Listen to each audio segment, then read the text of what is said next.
All right, let's go ahead and get started. Welcome to the Bon Voyage Travel Webinar Series. We are very excited about what we're able to bring to you and be able to connect with you in a different way. Instead of having you in our office or our conference room or maybe one of the local hotel resorts to talk to you about all the far off lands that you can travel to, we're able to come right into your living room or your office or wherever you have us. Maybe it's on your phone and you're in your backyard like I am. We're trying to be great civic members of our Tucson community here and following all the regulations with the COVID-19 situation. So our team is remote. But like I mentioned before, technology allows our team, our advisors, our management team, and all of our supplier partners to be as connected as we've ever been before. So if you need us, we are here for you. Our team is still working and putting in full days to try to help you plan and in this case, dream. We want you to dream big. This is the time that I'm sure all of you are starting to maybe get a little cabin fever with everything that's going on in the world. And we want you to start planning and dreaming about the very place that is in that picture that you see below. That is Antarctica. And that is one of the wonderful places that is off the beaten path that our great partner Silversea can take you to. And we're going to join in Rachel Woodward here. She is the Senior Director of Expedition Sales for Silversea Cruises. She is one of the preeminent authorities in expedition travel. And she happens to be working for Silversea for many years now and knows that product inside and out and can talk to all of the misperceptions of what you may think expedition travel is if you've never been before, or open up a whole new world of travel to you. Maybe you've done Silversea Classic cruising and you know what it's like on a Silversea ship. Maybe you've never even been on board Silversea and you think, an expedition. Am I going to be sleeping in a tent? Am I going to have to be a triathlete and climb a rock wall every day just to be able to go on one of these expedition trips? Rachel's going to tell you otherwise. So without further ado, I'm going to turn over the reins to our great partner from Silversea, and I happen to be able to call her a great friend of mine. And for those of you at home, she's a better basketball player than I am, which is saying a lot. So without further ado, Rachel, it's all yours. Well, thank you, Ryan. With basketball, you and I, we always talk about U of A and USC. So I did have my jersey hung in the background earlier today, but I switched it out for a map. So I didn't want to rub it in your talk about that too much. But well, thank you so much for organizing this. We have a wonderful partnership with Bon Voyage Travel, and the expedition industry is booming. What river cruising was 10 years ago is what we're seeing with expedition travel. Silversea Expeditions is celebrating their 12th year in expedition cruising, and we visit over 570 worldwide destinations.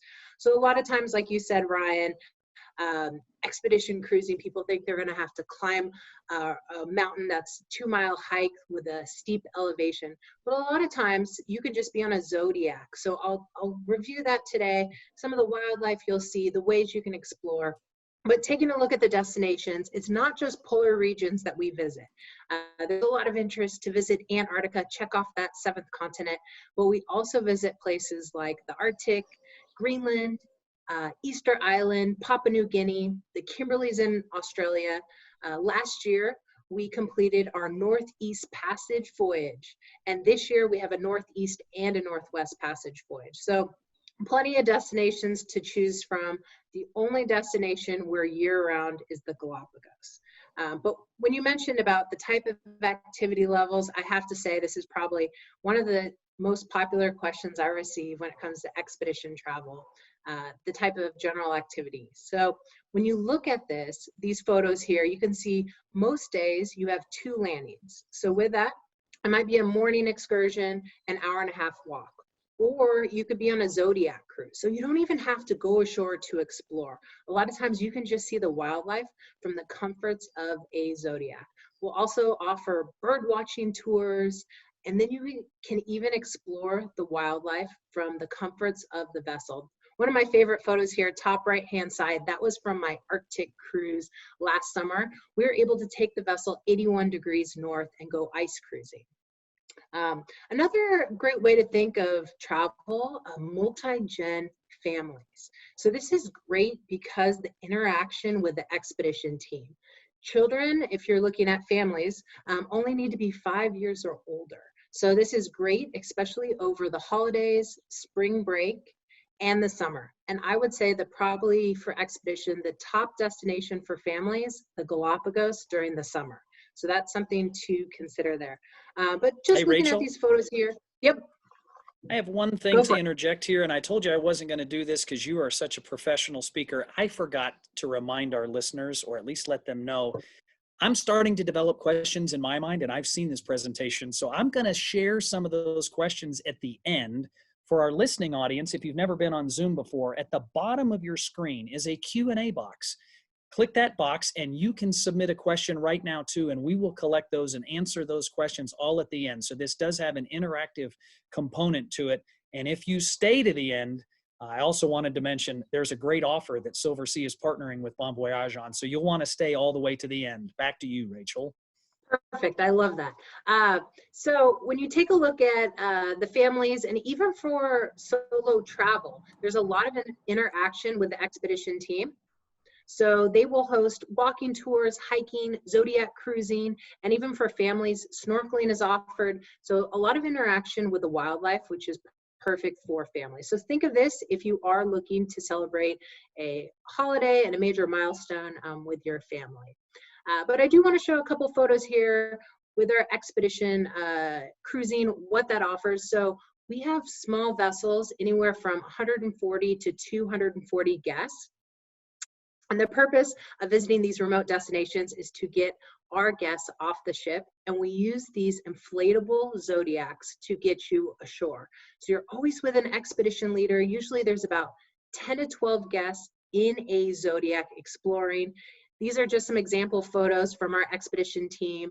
You'll see zodiac cruising here along the Darien Gap in Panama, kayaking along the shores in the Arctic, and you can even visit remote beaches in Iceland. The only way to explore some of these beaches is on the zodiacs that are only accessible via the zodiacs. A really popular destination we're seeing interest with Australia, the Kimberleys in Australia. So here you can see the tidal change at Montgomery Reef at 6 a.m. We'll offer a zodiac cruise. And these are a couple photos here last summer from my Arctic trip. You visit this area called Bear Island, which is known almost like Jurassic Park in the Arctic with these bird cliffs.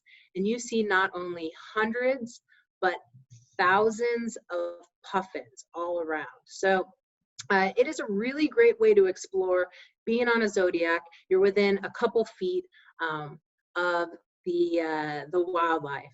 Another area I was mentioning, Russian Far East. Any interest with that? We offer some really unique trips there. And instead of it being more of a wildlife trip, you will see a lot of birds, but the cultural aspect of the Russian Far East. So interactions here with some of the local villages, and they'll show our guests how they cook and clean the salmon. So that was an overview of what is expedition cruising, the type of excursions that we offer.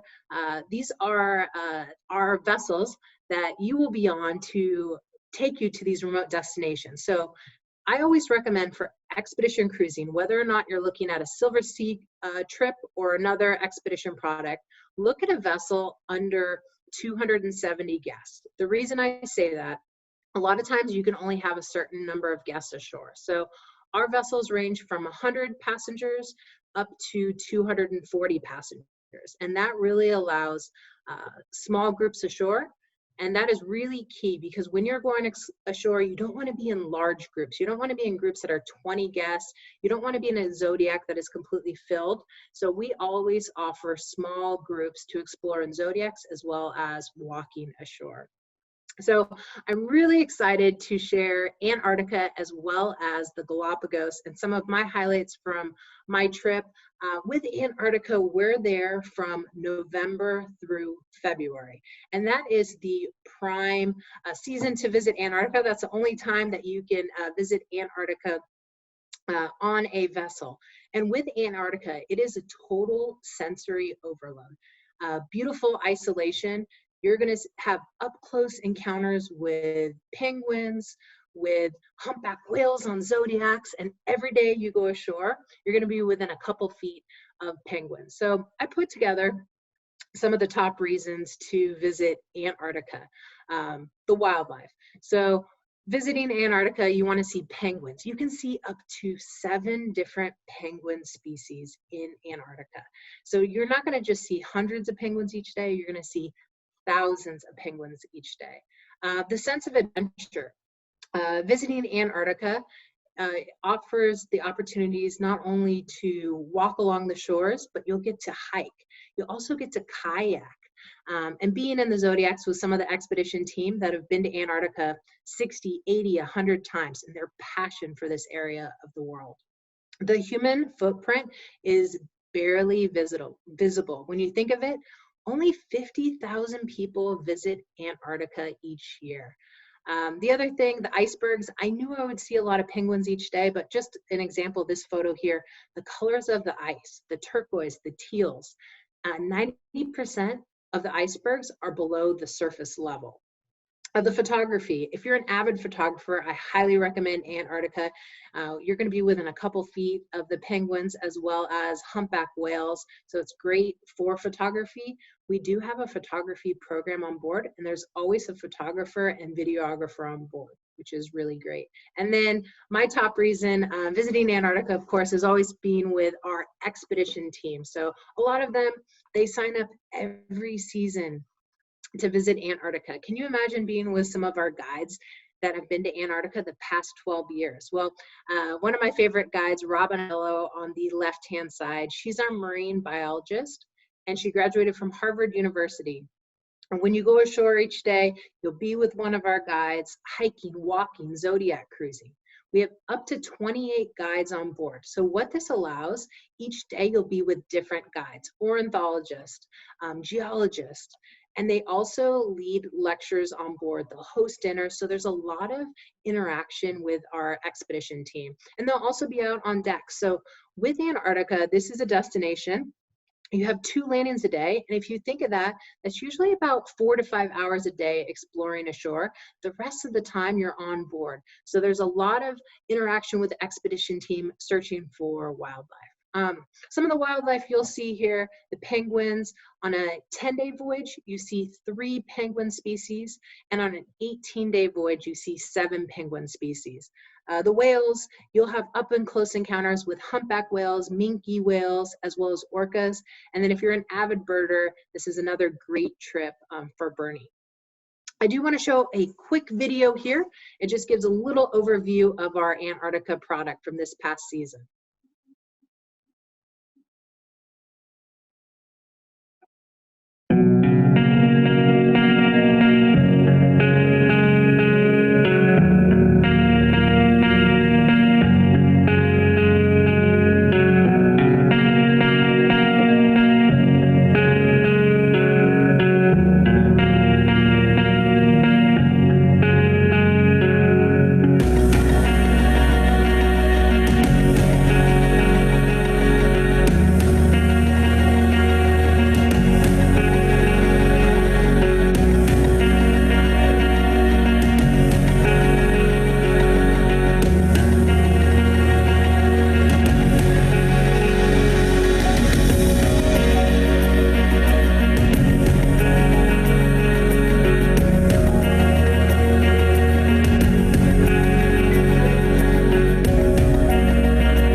I see these expedition videos, I just want to, hold on, click on the next slide.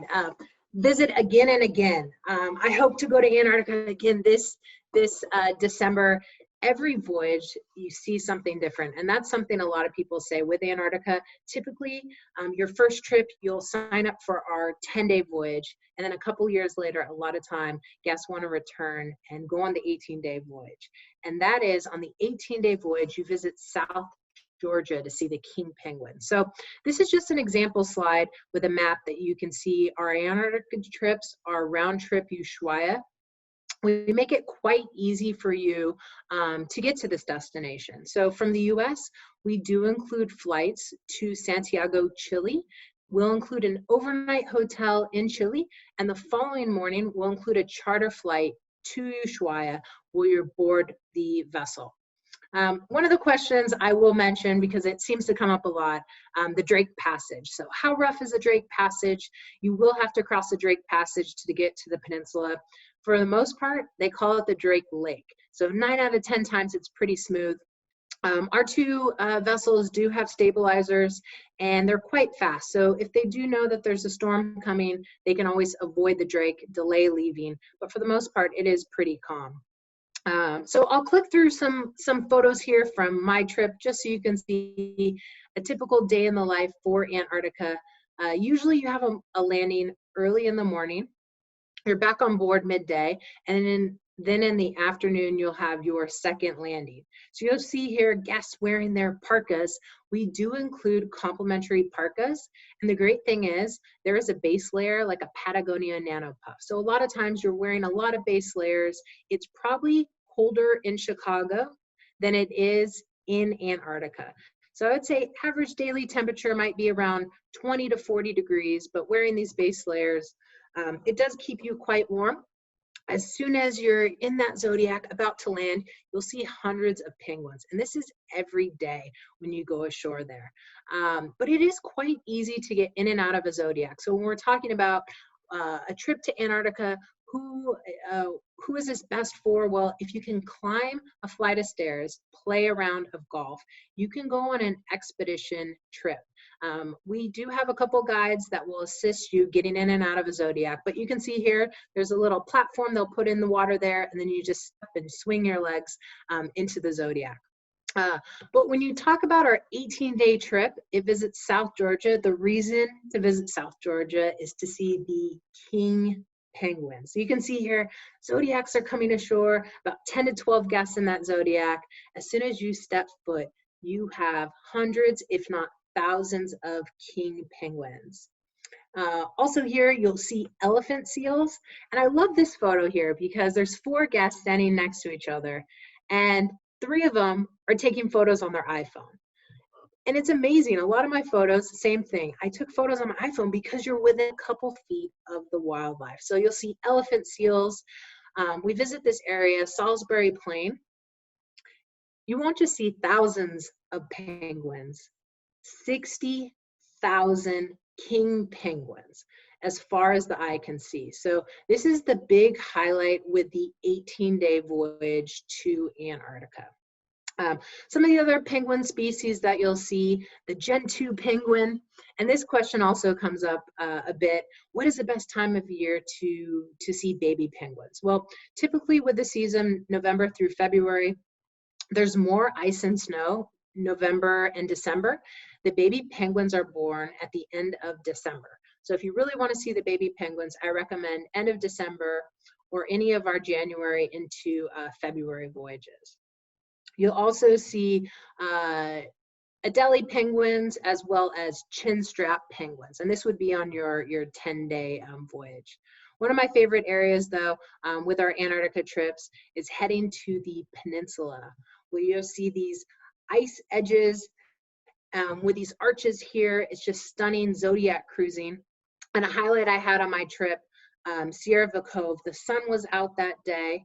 There was about 8 Zodiacs around searching for humpback whales. And within 10 minutes, we had about 6 humpback whales bubble feeding near our Zodiac. So these are the type of experiences that you get. You don't even have to go ashore. You're in these Zodiacs, you're with an expedition leader, and you're seeing the wildlife here. If you do want to stretch your legs a bit more, we will offer some opportunities to hike, but anytime there's a hike, there's always a shorter walk. So an example here, you might have 20 to 30 guests that want to go on that longer hike. I brought my mom on the trip. She decided not to go on the hike. You can just walk to the penguin colony near the Zodiacs, or the rest of the guests can go up the hill on about a 1 to 2 mile hike. The views are stunning. I like this photo here with one of our birders, Will from the UK. You can see the sun's out. I actually took off my parka because most days it does get quite warm wearing the base layers. But you'll visit this area, Half Moon Island, which is a breeding area for chinstrap penguins. And they say that they have like a penguin highway, how they walk along, which you can kind of see in the photo on the left-hand side. If you are a little bit more adventurous and you want to go kayaking, we do offer kayaking, and it is complimentary, which is really nice. We do have dry suits and all of the gear for kayaking. So that is an activity you can do. They're all double kayaks. Zodiac cruising to see fur seals. And then I was mentioning with the colors of the ice, these tabular icebergs, turquoise, the teals. Another great area to explore ashore is Whalers Bay in Deception Island. This area was home to a collapsed volcano. So the great thing is you can walk along the shore and be with one of our geologists that will explain the geology of the island, and still visible, which you can see on the left-hand side, the background there are the boilers that they used to make oil in the early 1900s. Also being on deck exploring, you'll see humpback whales, orcas, and then I always say lastly with Antarctica, have to pack your bathing suit because we do offer an opportunity to do the polar plunge. They provide a certificate there, but it's almost like a rite of passage. You visit the 7th continent, you have to sign up and do the polar plunge. Now I'm going to talk about the Galapagos and what makes the Galapagos so unique. I visited the island 4 years ago, and I explored the North Central itinerary, which was remarkable. When you look at the Galapagos, what also is unique this year, we are launching a brand new purpose-built expedition ship, the Silver Origin, mid-July. 100 guests, 87 crew, more guides, more Zodiacs than any other vessel in the Galapagos Islands. All veranda suites ranging from about 350 up to 1,700 square feet. So this ship is really exciting, coming out midsummer, but it's the only destination that we are year around. So 7-day departures, and with that we rotate between 2 itineraries, North Central or Western. Probably one of the most popular questions I get for the Galapagos, as it's a year-round destination, what's the best time to visit? I always say pick a voyage and a time of year that works best for your travel schedule. Unless there's certain things that you want to see with wildlife. With that, the North Central itinerary is the birders itinerary. So you'll see 3 key bird species there, the blue-footed boobies, the red-footed boobies, and the Nazca boobies. The Western itinerary, you will see blue-footed boobies as well, has more of a volcanic island, but is known more for the snorkeling aspects. So 95% of the Galapagos penguins reside on the Western itinerary. I would recommend for multi-gen families, take a look at the Western itinerary. It offers a little bit more snorkeling, but if you're an avid birder, I recommend the North Central itinerary. I will click through really quick a short video that highlights our Galapagos itinerary and our expedition leader giving a little overview. Galapagos is unique because this is one of the few places on Earth where you're actually accepted as part of that environment. These species are not running away or flying away. In certain cases, they're coming up to you. And that makes this place truly unique. Something that surprises many people is the diversity of Galapagos. Not only the terrain, which is distinct from one island to the next, but also the diversity of life. We have a unique diversity. In areas where you have reptiles such as sea turtles swimming next to penguins, there's nowhere else on Earth that you have that combination. Being a naturalist on the Silver Galapagos is not only fascinating for me because of this environment that we're traveling through, but also meeting our guests that are coming in here and seeing Galapagos through their eyes and the excitement of being able to interact with the species here. It's very personal. There's no other place like Galapagos on Earth.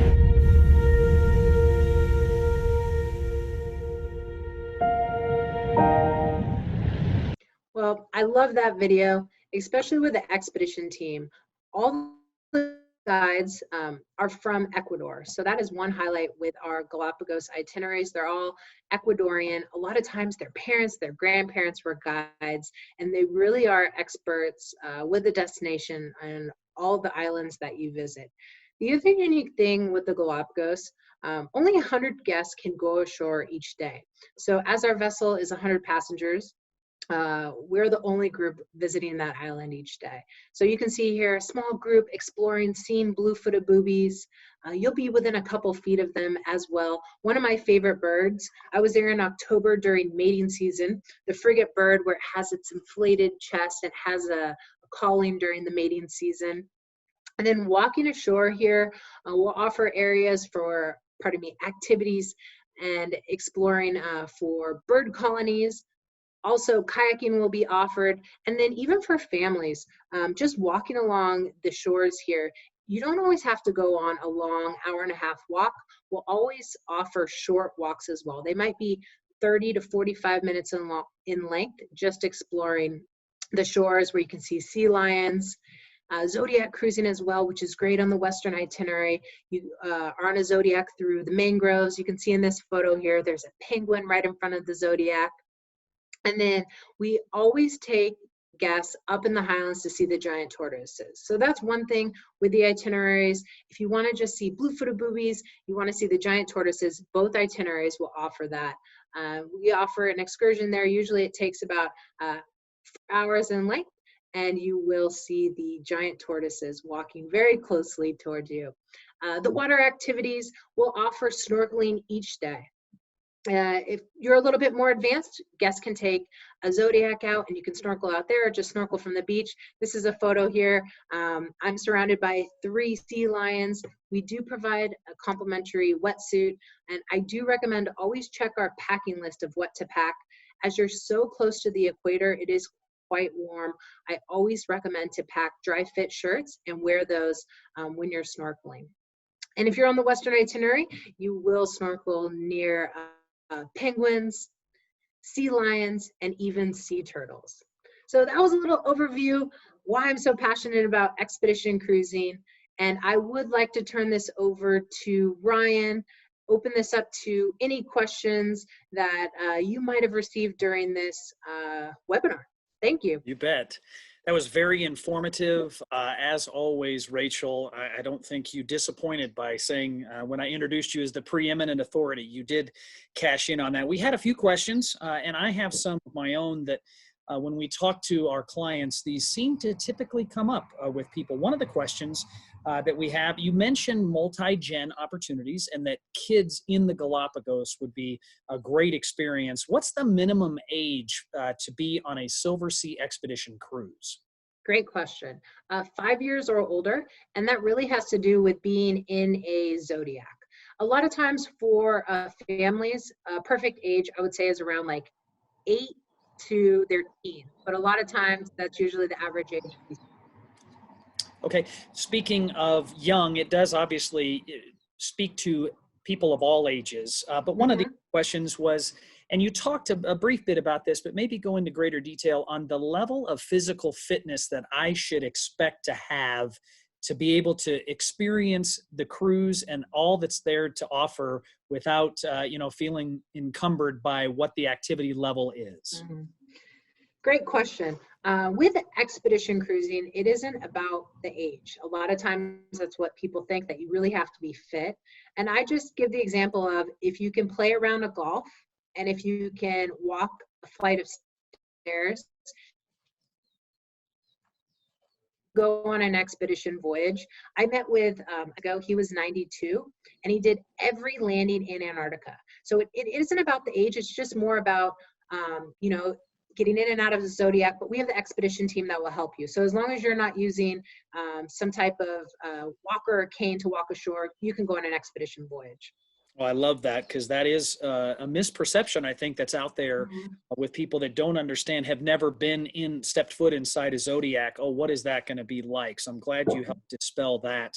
Speaking of landings and excursions, you touched on this a little bit, but depending on destination, I presume I may have a choice of an excursion, and depending on the day, it may be we're doing Antarctica landings, everybody, this is the excursion of the day. But it sounds like in some of the other places, I could choose to go snorkeling where some of my other family or friends who want to do something completely different. Could you talk about excursions from that? Yeah, that's a great question. So we do have that choice, I would say more with Galapagos. If there is a longer walk that day, we'll also offer a short beachcombing walk or kayaking. A lot of times, if you're kayaking or you're snorkeling, you're not participating in that walking activity. But typically there's 2 landings each day ashore. And then in between that, depending on the destination, kayaking and snorkeling. I get this question all the time. And when people say, well, I hear that there's a lot of expedition cruises, like, you know, almost everybody does an expedition cruise. I'm going to throw a little softball your way. Am I correct in saying that some cruise lines, not to be named, but some cruise lines would say, yeah, we do expedition cruising, but not all cruise lines actually do landings on Antarctica, but they can call it an expedition cruise. Am I right in that? Great question. I'll always say every product out there is great. It just depends what you're looking for. So when I was mentioning the number of guests on board, that really determines how many landings you can have ashore. We use Antarctica, for example, 1,000 passenger vessel, no one can go ashore. 500 passengers, you're probably having 1 landing a day, because in Antarctica, you can only have 100 guests ashore. So to me, I find it important, if you're going to Antarctica, you want to go ashore, look on a vessel under 240 passengers. That way you can have 2 landings a day, at least. You did the math perfect for me. I like to call it, it's either a drive-by or an eat-in restaurant. So are you going to I like that. wave, or are you actually going to get to go in and partake in the great meal and sit down and enjoy it? That is, to me, if you're going to go the great distance from the United States all the way there, you don't want to just sail by and wave at the penguins. You want to be down and taking a selfie or pictures of them. You didn't talk as much about this, and I understand why, because this destination, the Galapagos, the destination speaks for itself. But as a cruiser, I enjoy some of the finer things of life, of onboard life. Do I have to sacrifice my accommodations? Am I going to be like Spartan living on board, eating out of plastic and cardboard cups, or experience Silversea for what Silversea is? You're still going to receive all of the Silversea amenities on board. It's an all-inclusive product. So that's one thing, though. Good point. With expedition cruising, we include all shore excursions, and all the excursions are planned. You do not need to sign up for excursions. So that's a little different with classic cruising. But we do have up to 5 dining venues, fine wines, gratuities, alcohol. We have a butler on board. I like to say it's like a private concierge. But with expedition cruising, we have that expedition team. So there'll be lectures throughout the day. They might lecture on the biology of penguins. They might lecture on the ice, the changing of the colors of the ice, what you can expect different times of the season. So it is quite, I would say, busy schedule on board, but you don't have to sacrifice anything. I mean, we have really nice accommodations. You've definitely painted the picture that I think most of our listeners were looking for. We're going to talk to you about a promotion here, but if there's any further questions, feel free to type those in the Q&A box at the bottom of your screen, or reach out to your advisor when this is over. That's the next step for you, would be to talk to one of the Bon Voyage Travel Advisors about the Silversea expedition experience. And I would throw this in, Rachel. Am I correct in thinking these destinations fill up pretty quickly? I mean, you're talking about small ships, so there's not a lot of beds to be taken. And these are bucket list places, so people are booking way far out. Am I right? That's correct. Great point, Ryan. With expedition cruising, the booking window is a little farther out. I would say typically for Antarctica, a year to year and a half, similar to the Arctic. So if there's anyone interested, I highly recommend call your advisor at Bon Voyage Travel. We have a wonderful relationship with them. They are experts with Silversea. They always reach out to me if they have any questions. We can set up a call with your guests, but I would try to book those trips a little farther out.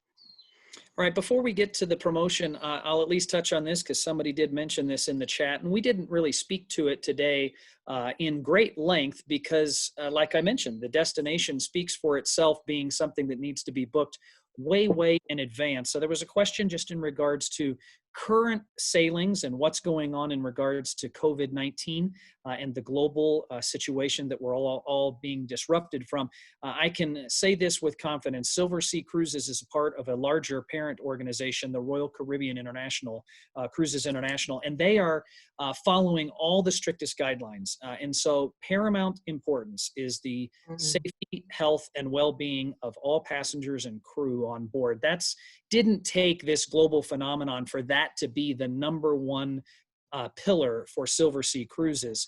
That remains the same, and I can give you all the confidence in the world that they're not going to be sailing until it is safe and healthy to do so. And there are going to be guidelines that organizations, trade organizations, as well as government authorities are asking the cruise lines and partnering with the cruise lines to make sure that that all parties involved are increasing the level of cleanliness, and the standard of care is gone even higher than it ever has been before. So to one of our listeners who asked about that, it is the world has to open back up for cruising to also open back up. So it would be foolish for me, or maybe naive, to predict that we're going to be cruising on said date in the future. Just know this, that the cruising industry, as well as all of us in the travel agency side of things, we want it to be a safe and healthy excursion and trip and vacation for all of our guests and our clients and Silversea's passengers. So let's jump into the promotion. Rachel, why is this promotion so good? Well, Ryan, I have to say, this is an exclusive offer just for Bon Voyage Travel. I asked our management team to sweeten the deal even, a little bit more. So $2,000 per couple savings on any expedition voyage 2020 or 2021, 2-week booking window starting today until May 6th. So call your Bon Voyage Travel Advisor, take a look at some of these itineraries that we have, and I promise our expedition team, crew on board, will take great care of you. You will explore some really remote destinations. One follow-up to that, solo travelers, do you have what's the solo plan? There's supplements that have to be paid for. Is this extended also to a solo traveler? Yes, it is extended to solo travelers, so it's $1,000 per person. Wonderful. And we have some great solo rates as well, starting at as low as 110%. That's great. And I know Silversea takes care of its solo guests. I think a solo traveler would find a great community on board because of the naturalists and the lecturers that are going on in the landings. You will bond quickly with your fellow passengers. So you won't be traveling alone, but you'll obviously have the comforts of staying by yourself if that's what you so choose. So I think we're going to come to a close. I always like to do this for every event that we host in person or now our virtual events. I wanted to thank all of our listeners and all of our participants. Many of you, if not all of you, are clients of Bon Voyage and have been clients of ours for many years. We want to thank you for your business, and we'll continue to work very hard to earn that business in the future. And if hopefully you learned a couple of things today, but most importantly, I hope you were inspired to go to a destination that maybe you hadn't thought of before, and that Silversea Expeditions is the partner that's going to take you there. Thank you, everybody, for joining us, and talk to your travel advisor and book that Silversea expedition trip today. Thanks, and have a great afternoon.